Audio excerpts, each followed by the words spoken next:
Hey guys, you know what time it is? It is our question of the day. And this one is for family members. What do we do when family members are making backhanded responses, or they're not respecting our boundaries or respecting how we have decided to cultivate the environment of our home, right? What do we do? One is we have to make sure our families understand our boundaries. So letting them know, hey, this is what we're not going to tolerate. We can't have A, B, and C. I can't have you making backhanded comments about my parenting or about my child. That is defeating the process of what we're trying to do here. So equipping them with the knowledge first. Then when they do it, enforcing that boundary. Okay, you know what? If you can't respect the boundary, then this is the consequence of that.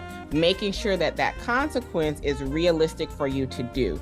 Because if it is something that you cannot do and you never follow through and enforce it, then they're not going to respect it because they're not taking you seriously. So making sure that is a realistic boundary consequence that you're setting, providing them with that information of knowing that, hey, this really isn't helpful to me.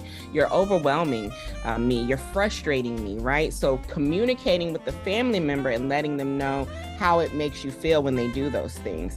I know a lot of us have family members who will say, you know, back in the day, we didn't have autism. Back in the day, we just would beat our children and everything would work out, right? No, we are still dealing with the impacts of that, but yet and still letting them know this is a new day and time. I am not doing things how you were doing them. I'm trying to change that narrative, and I would like you to respect that. If you can't respect that, then A, B, or C, right? So letting them know where you stand and that was fine for whatever they did, but that's not something that you're doing. So remember, open communication, boundary settings.